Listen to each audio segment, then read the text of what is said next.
au nom de toute l'équipe d'organisation à cette deuxième édition du forum Troubles psychiques et travail. Vous êtes plus de 170 à être inscrits sur la journée. Donc un grand merci à vous pour votre mobilisation et surtout on est ravis de vous accueillir à cette journée.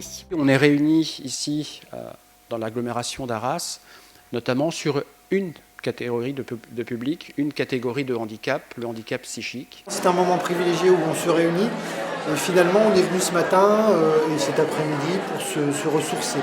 On a besoin d'échanger entre pairs, entre experts. Pour accompagner au mieux, à la fois sur le recrutement, mais aussi sur le maintien dans l'emploi. C'est pouvoir faire un lien entre les employeurs qui sont un petit peu plus en avance, notamment sur ces thématiques, pour que les bonnes pratiques s'échangent à l'échelle du territoire. D'échanger justement sur des sujets délicats et le handicap psychique en est un.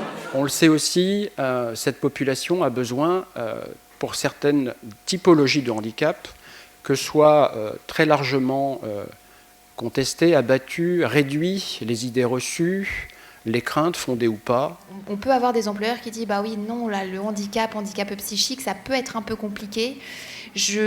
Pas forcément le souhait ou l'envie, en tout cas pas mal de freins à se lancer un petit peu sur la thématique recrutement. Il y a effectivement le handicap aussi vraiment un frein, beaucoup à l'embauche, il fait peur. Je pense que le handicap psychique est redouté par certains du fait de son effet un peu sournois dans ses conséquences et dans la façon dont il s'installe. Moi je dis que c'est le handicap de la machine à café. C'est-à-dire que c'est le handicap dans ces temps de machine à café. C'est-à-dire dans les temps de communication, dans ces temps sociaux, on va dire, où là on va trouver des personnes un peu plus en difficulté. Le premier frein, on va dire, c'est la méconnaissance. On est devant des situations qui sont souvent complexes à analyser. En tant que ressources humaines, en tant que RH, et pour le manager, on s'est retrouvé complètement démunis. À ne pas identifier un trouble psychique, à juste se dire qu'elle avait un problème de comportement, certes, mais bon, un problème de caractère, un problème de rejet de l'autorité. La frontière entre ce qui relève du champ médical et ce qui relève d'un comportement professionnellement inadapté est parfois ténue. Et donc, je me suis sentie totalement impuissante. Donc, seul, c'est difficile.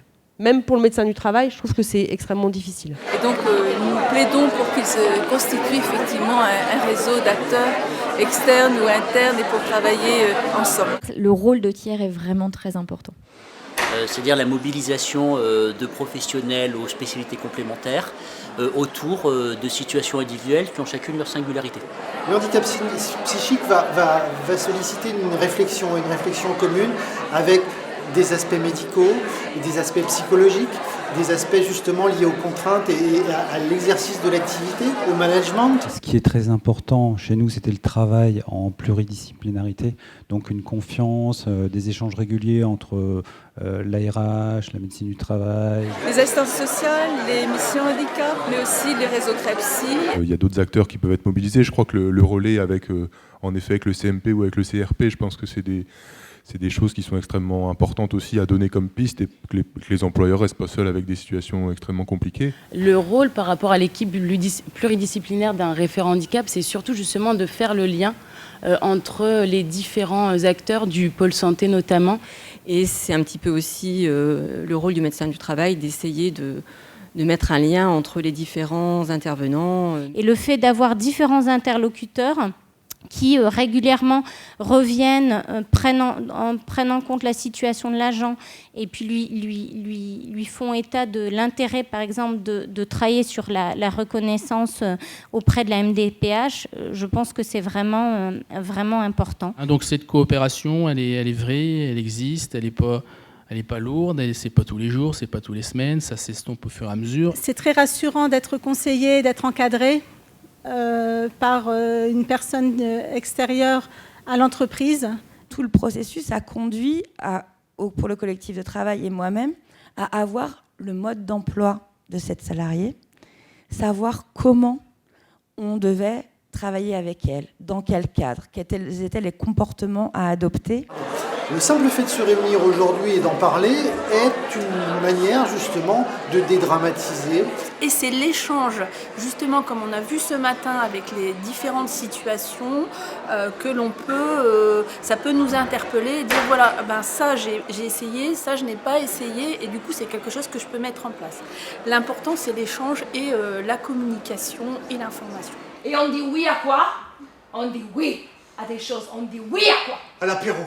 Oui, on dit oui à l'apéro, Parce qu'il est l'heure. On dit oui aux bonnes pratiques. Oui, bah ça oui, on pratique bien chez Mais nous, oui, ça pratique partout. Bien sûr, on pratique, Oui. on fait de la confidentialité, on fait des choses très importantes, oui. C'est bien, Madame Eva, déjà je me sens mieux.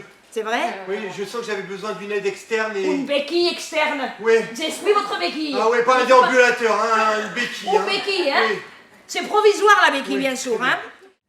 Donc il faut arriver aujourd'hui à changer vos modes de recrutement si vous voulez intégrer des personnes en situation de handicap dans vos environnements de travail. C'est possible. Vous passez à côté de plein de profils qui pourraient tout à fait s'adapter à ce poste, qui sont certes différents dans les prérequis, mais quand vous les mettez en situation, ils sont exceptionnels. Donc faites cette expérience-là. Avec les bonnes pratiques d'accompagnement, on arrive à des taux de plus de 50%, autour de 60% d'insertion en milieu ordinaire. Donc voilà, factuellement, l'accès à l'emploi pour ce public est possible. Mais c'est vrai qu'en termes d'inclusion, on voit de plus en plus des entreprises qui ont envie d'y aller. Alors il faut un peu les prendre par la main parce qu'elles ne savent pas comment y aller. Ça c'est vrai. Mais je trouve que, en tout cas pour moi, c'est plein d'espoir. En tout cas, moi, je suis content de ce qui est fait, de ce qui a été fait. Et puis, il ne faut pas forcément être une grosse société pour embaucher des gens avec un handicap. Il y a des organismes qui sont là pour nous aider et franchement, j'en suis satisfait. Le fait d'intégrer dans notre équipe une personne avec un handicap psychique, je pense qu'il n'y a eu que du positif dans l'histoire. C'était vraiment... enthousiasmant pour tout le monde de voir Stéphane évoluer positivement. En fait, je me sens très bien dans ma peau. J'ai jamais été aussi bien professionnellement que personnellement. Au final, on est sur un cercle vertueux. Hein. C'est-à-dire que la santé va mieux, la confiance va mieux. Les tâches sont de plus en plus complexes, des tâches de plus en plus complexes, la santé va encore mieux, etc. Aujourd'hui, je suis plus sereine, je suis plus confiante et je suis plus épanouie. Voilà.